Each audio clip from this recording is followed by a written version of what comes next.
welcome to the Gothic Unicorn. Today, continuing with spooky season, I'm back on coffin duty. Now, if you've watched my previous video, you'll know that I took one of these coffins and I cut it down to make it into an occupied coffin. Well, today I'm going to be working on the piece I cut off. It was far too good an opportunity to waste, and well, we wouldn't like to throw anything away, now would we? I am going to be turning my coffin offcut into a candy station. Now, this is something that I think could be used either indoors or outdoors.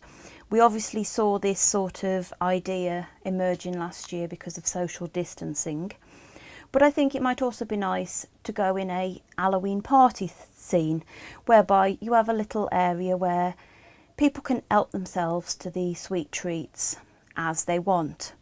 Now, I know I'm using the offcut of my coffin, which means it's nicely formed into the traditional coffin shape, but you could do this by using card. Recycled food packaging would be great. If you double it up, cut yourself a strip of the size that you want and then bend it to size, and obviously overlap it. Probably I'd overlap it on the bottom so you've got a nice secure base for your piece. Now, this piece is a little bit under 3/4 of an inch deep, because my original coffin was a bit under 1.5 inches, and I actually cut it down to be 3/4 of an inch, so I know that this is going to be sort of neither here nor there. I'm going to be working on decorating the piece and also on some unusual sweet treats to go inside it. But first thing I need to do is sort out the structure, and to do that I need to add a back to it because I need something to give it a bit more support. And I've got here some recycled food packaging. This is actually a piece of an old cereal box that I've cut in half and glued together. So I've got a double thickness piece, and I'm going to glue this in place onto the card, and then I'm going to weight it down. Weighting it down is going to be a really important thing to make sure that it all stays in contact, because I don't want to be sitting here for however long to hold it in place. So I will weight it down, and I'll probably leave this to dry overnight before coming back to it. But that is my first step, is to give it a back. So no more to do. I'm going to get the glue out and get sticking. I've actually applied the glue straight from the bottle this time, which I don't normally do. I normally use a cocktail stick. And as you can see in a few places, it's gone a bit AWOL. But I'm going to wipe around the outside first because we want to keep it as clean as possible. And I'm going to put it onto the backing sheet. And as I said, this is going to need weighting down, but I am going to go around first off and remove any large globs of glue that are going to get in the way when I come to cut it off, and from the inside where they will also be getting in the way when I come to fit it with an interior. Now, I know I'm going to give it a shelf, at least one, possibly two. I'm thinking of maybe one that is complete depth and one that's part depth, so that I can actually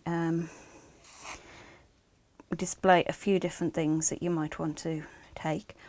Now, you can obviously put any kind of candy, sweets, you know, whatever is your particular kind of Halloween favourite. I know that there are different things that mean Halloween in different parts of the world. So if you wanted to put a big tub of candy corn, If you want to make candy corn at 12th scale, you could do that.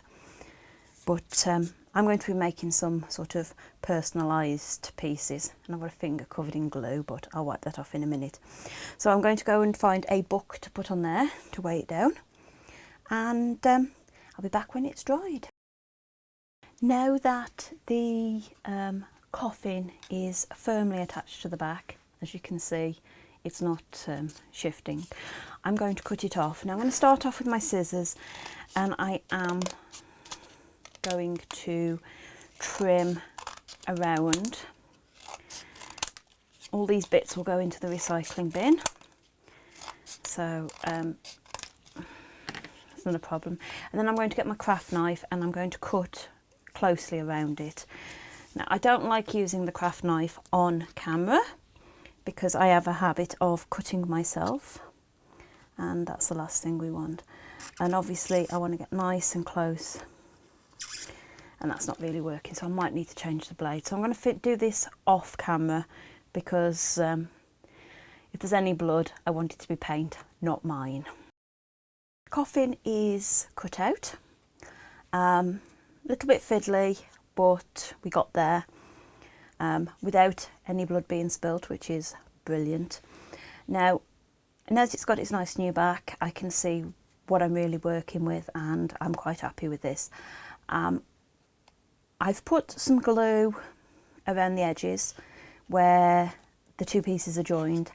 This is to reinforce this joint, and also it covers up the edges where the two pieces of food packaging board are glued together, and it just means that I'll get a slightly smoother finish when I paint it. Now I need to cut my shelf. I'm definitely going to have a shelf at the widest point. I may have a second shelf lower down, I'm not sure yet, because I want to put something on the inside. I'm also going to paint the inside black before I begin. I don't think I'm going to do anything too decorative on the inside. I think I'm going to leave that for the outside, where I'm going to go a little bit out of my comfort zone, but we shall see. So yeah, next step is to cut this shelf. I've got another piece of cereal box that is cut into two and glued together, and that's curing off camera. And when that's ready, I'm going to measure and prepare certainly one shelf, possibly two. We'll see what it looks like when it's in. So I've cut a couple of shelves. I measured the depth of the coffin, and then I measured the width. And the best thing about it, be this having the sloping shelves, is with the bottom shelf in particular, you can actually just sort of cut it vaguely where you want and then wedge it in. These are just wedged in at the moment, there's no glue involved, because obviously I want to paint. But I just wanted to show you the sort of vague look. So I've got my shelf up there, I've got another shelf there. This is going to allow me to put a variety of sweet treats, which I still need to figure out, because I don't want to replicate real brands, because the brands that I know are quite possibly not the brands that you know. You know, it's the way it is. So I'm going to do my own. I'm sort of working on that off screen. I've got a few ideas and I've got to figure out how I can produce them. And then I've got plenty of space to put some things out.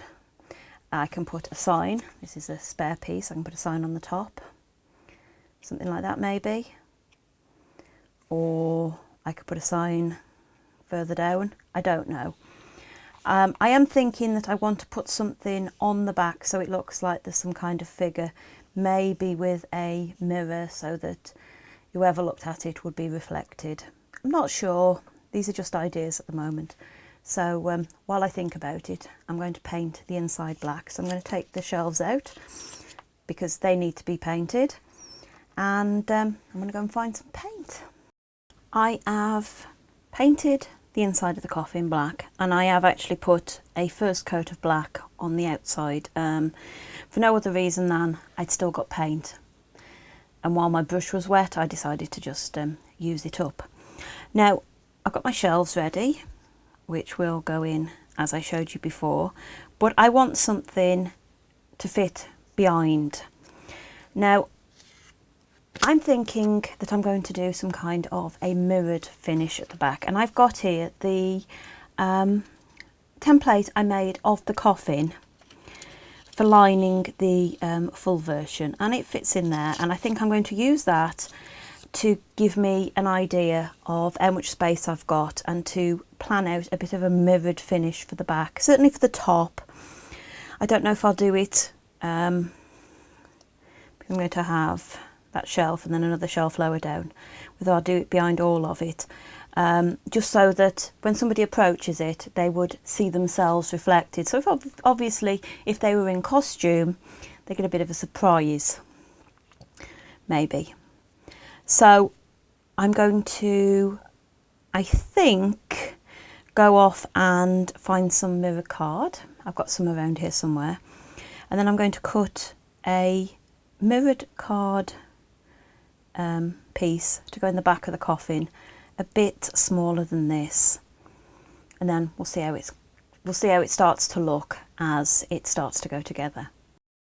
So this is the mirror cardstock that I'm using. As you can see, it's not great, it's not a brilliant mirror finish, but it's enough. You get enough of a reflection, as I'm sure you can see from my light there, that it works. So I've cut out the coffin shape, as you can probably see from there, and I have test fitted it in what will be my candy stand, and I quite like it.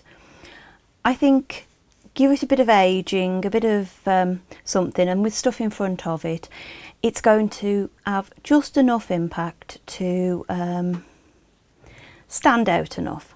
So I'm going to take these shelves out because I don't need them at the moment, and I'm going to have a look at this. Now what I'm going to do with this is I think I'm going to make it look as if it's been cracked, and I'm using a ball tool, sometimes called an embossing tool. These are actually a set that I got that are designed for doing nail art. You know, all the fancy designs with lots of little dots? You can use these. It meant I was able to pick them up from a bargain shop for about £1. And what I do is I use my embossing piece to make a bit of a hole. It's not actually a hole, all I'm doing is just sort of making a dent. And I can do this just on my board because it doesn't go through very much, so it's not going to make a mess anywhere. And then coming out from it, I do some jaggedy lines like so.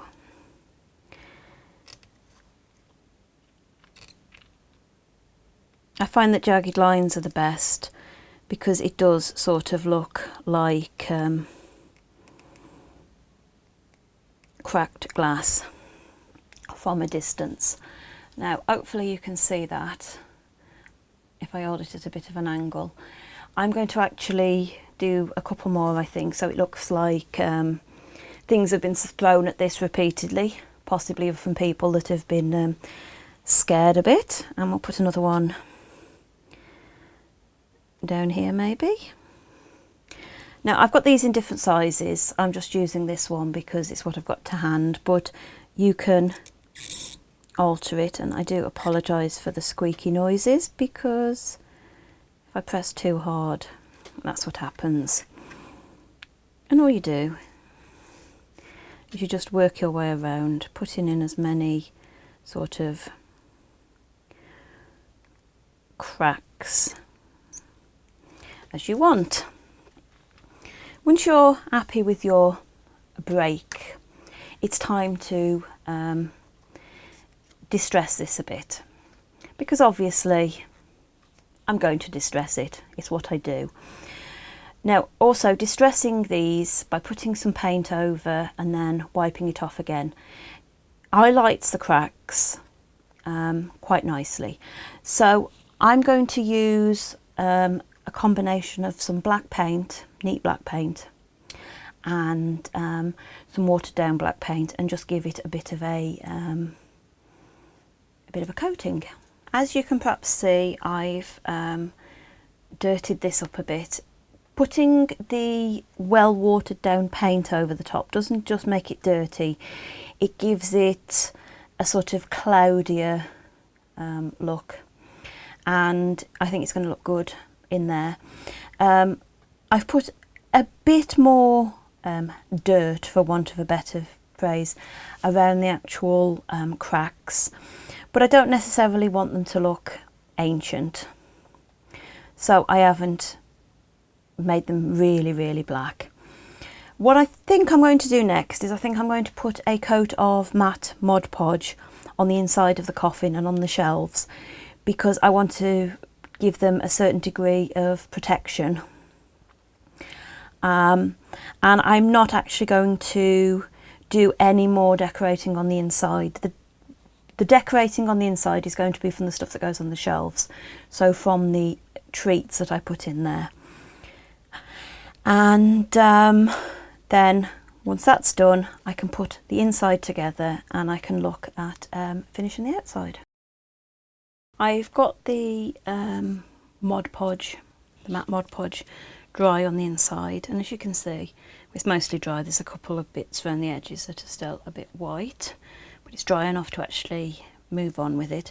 And I'm going to start off by sticking the mirror in, and that has dried nicely as well. And all I'm going to do is I'm going to put a bit of glue on it. I don't need to completely cover it with glue, but I'll put a good dollop like so. What I then want, wipe the glue off my fingers, just pop this in and just manoeuvre it about a bit, and pop it down. Now if your glue doesn't hold as quickly as the glue I'm using, by all means feel free to fit something in there, even, you know, a little paint pot or something like that, just to hold it in place. My glue actually takes pretty quickly, so I'm going to take my shelf, I'm going to put a bit of glue on the edges,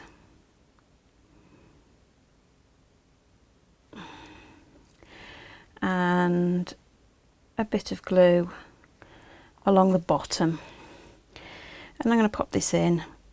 I've actually squeezed the coffin open a bit on that one side, just makes it easier. Put the shelf in and to make sure that it's parallel to the bottom, like so. I'm going to get another cocktail stick here and just rub off the worst of the excess glue. I won't get off all the glue because it won't really matter. It's not going to be that visible once I put the... Yeah, that looks about right. And then we're going to repeat with the bottom shelf. Again, glue on the side and a little bit on the back. You don't need a massive amount because it will in effect wedge itself in place. And the advantage of having put the Mod Podge on the side is that the glue wipes off really nicely. And then I'm going to leave that to dry. I've given the outside a couple of coats of black paint, I'm not sure what I'm going to do with the back yet, because that's not really going to be visible, but I may have a play with it.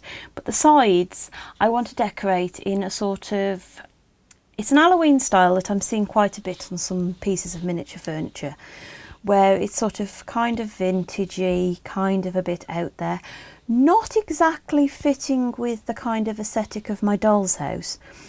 But I am thinking that maybe it's something that the family might have seen and thought, oh, that's what normal people do for Halloween, so they've decided to embrace it.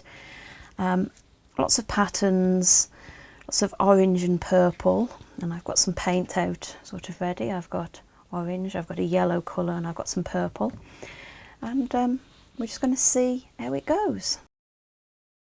I have started on the outside, but there's been a bit of a change of plan. Now, the paints that I originally picked, which was, I was actually going to go with an orange and a purple, they didn't quite work out. This is a different orange. It was the lighter orange that I tried originally, but it was just too bright, even on top of a black undercoat. It was just too bright. And then I had the opposite problem with the purple, in that it didn't really want to show up. So I picked a different paint, which was a deep orange, and I've painted it all in that. And I have gone over it with a thin coat of matte Mod Podge, just to seal it, because with having put other paint underneath, it was a little bit less than ideal.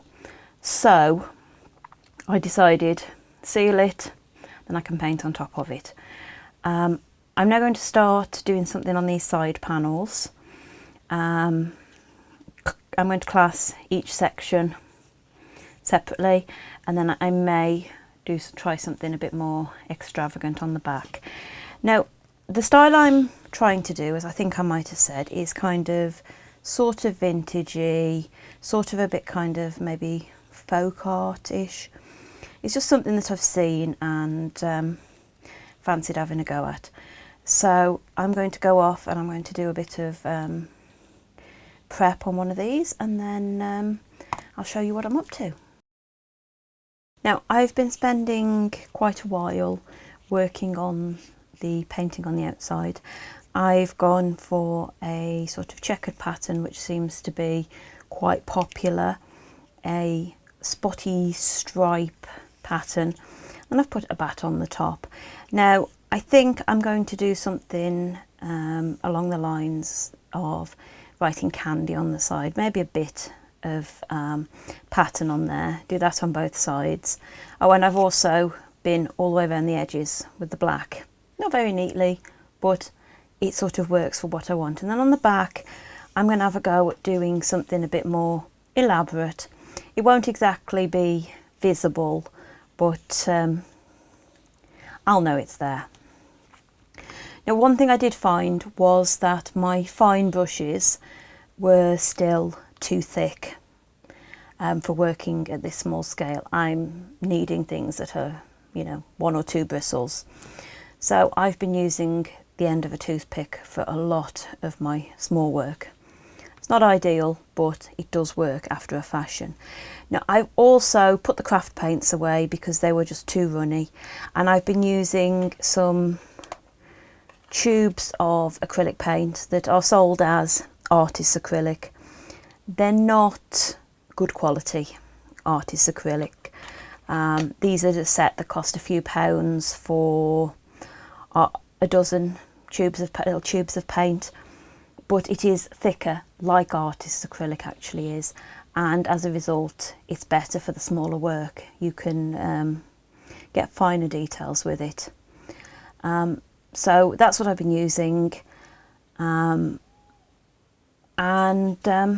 yeah, I'm liking it so far. It's going to be a bit of a labour of love, but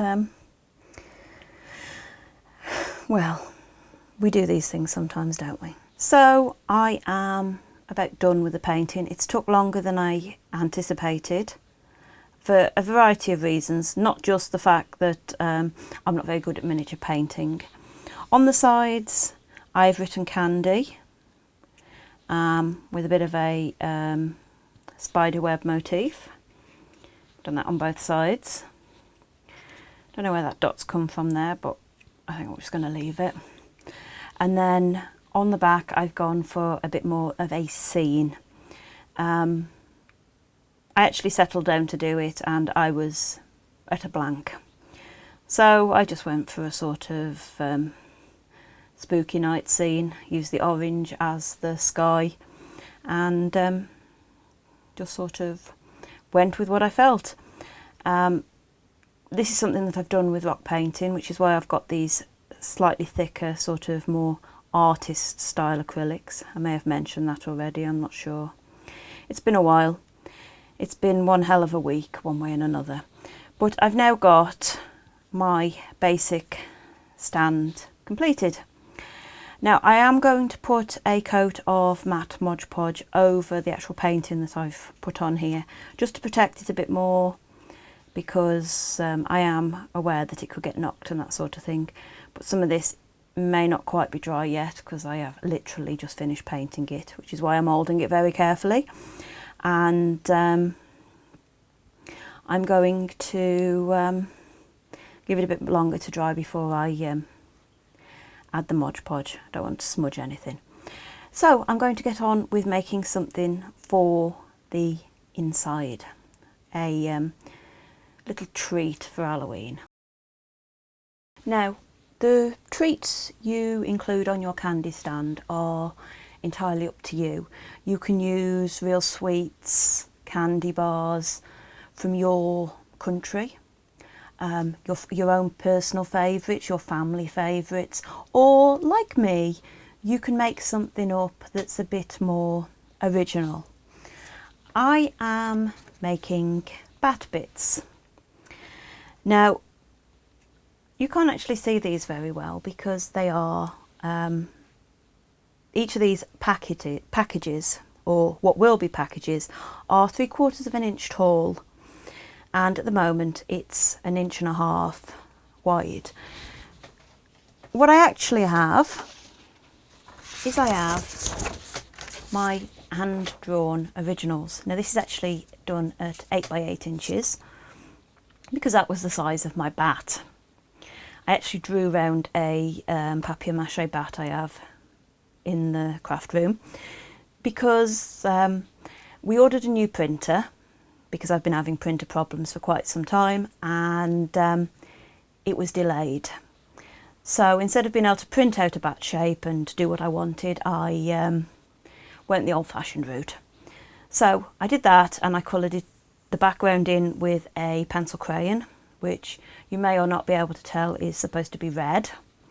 And then I used just a black permanent marker to do the bat. And then I did the back side, which has got various bits of writing and then some lines, because at that scale you're not really going to be able to see if I'd written everything out nicely. Again, pencil crayon for the back. Now the pencil crayon has come out a bit pinker than I would have liked on the print, but I'm going to roll with it because although I know I could go and I could alter the saturation in Photoshop, I don't really do Photoshop. I did this by scanning the originals in and then putting them side by side on a Word document. Really, really simple. This is called the Idiot's Guide to Making Your Own Food Packaging. So I'm going to cut these out, and then I'm going to show you how I'm going to actually stick them together to make them into little packets. Turn my printed sheet into a little packet. I have started by cutting these into strips. It's quite obvious. I cut them into strips using my craft knife and a ruler, but I ended up resorting to my scissors, and this is what I got, which is pretty much how you'd make a box. You know, you leave your bits for little flaps and things. Now I'm going to use my little ruler and my paper piercer to just score along all the fold lines, like so. I'm hoping this is in shot. It's a bit of a difficult thing to get in shot. I just got one more to do. This will allow you to fold things easier. And the next thing is to just fold all your pieces, your tabs and the side of your packet. Now you can just glue this together, but you'll have a flat packet. If you want to actually make it look like there's something in, you need to put something inside. And I'm using some little scraps of paper, which I'm screwing up into little balls, sort of scrunching it up a little bit. This is just a piece of paper that I've been using as a sheet for working on while I was working with the permanent marker. And so all I've done is I've just torn a bit off and then torn some more little bits off. Now with my cocktail stick, I'm going to apply a little bit of glue, and it is only a little bit of glue, you don't need lots, to each of the tabs. And then we're going to fold this together. Now, when I did the first one, what I found was it was actually easier to do like this, and I'll fold those and just hold them together for a moment. That glue will stay supple for quite some time. And then all I'm going to do is I'm going to put my little bits of filling. You can put anything inside. You could use a little piece of foam like they do in some of the manufactured pieces. But this is paper that would otherwise go in the recycling, because the paper does go in the recycling, you know, my offcuts and things like that. And then I'm just going to fold that piece back in, and then we're going to pinch the bottom. And of course this one won't work as well as the first one did. You know, you do one off camera, it works perfectly, you try and film it and it's a bit of a nightmare. But it will work, and as long as I hold it until it takes, I've then got my little bag of bat bits, which I'm thinking are going to be some kind of little biscuit. Cookies, for those of you in America. You know, those sort of, I don't know if you get them, we get them over here, we get these shaped little cookies which have got chocolate on one side of them, and they tend to come in little packets. Well, I thought there could be bat shaped little cookies in there maybe. Should be quite a nice little treat for Halloween. In order that I can display my bat bits easier within the piece, I've made a little tray. Now I just made this out of some craft cardstock, that craft with a K. It's that brown sort of cardstock that was very popular in crafting a few years ago. I don't know if it still is, but that's what I've used. And I literally just cut a little strip off, bent it round into a rectangle and then stuck it onto another piece of the same, so that I got a tray. You could make a box, but since I've gone to so much trouble to make these bat bits, I didn't want to lose all the detail. And you don't see the backs, but I know it's there, so I'm going to put that one in there like that. They're not glued in at the moment because I may move those down onto that shelf. I don't know. I need more to fill it up with some more treats, but I'm going to wait and see. And I've also made a little sign, my little take a treat if you dare. All I've done with that is I used a bit of the double thickness food packaging that was left over, painted it black, stuck a bit of white on the front and wrote my message on. That's just a little bit of a cocktail stick. I've got some cocktail sticks that are quite flat, so I used one of those to make like a stick for it.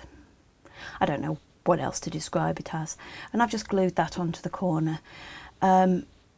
Because everything's been Mod Podged, to be fair, if I really wanted to, I could prise that off afterwards because it's not going to be that well stuck. But I think it works for my little candy stand.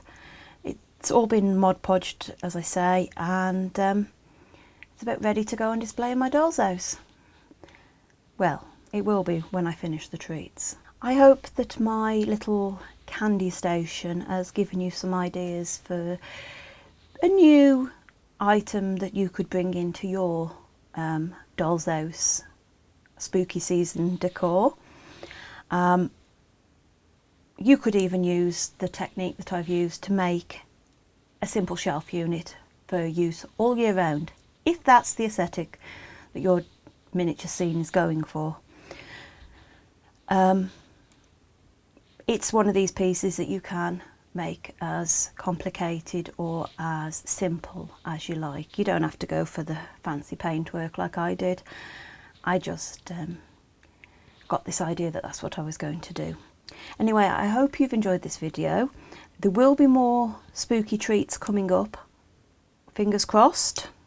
I will get those done, and then you'll get to see this piece again at some point in a bit of a Halloween reveal video. But if you have enjoyed it and you'd like to see more, please like, comment and subscribe. And until next time, bye!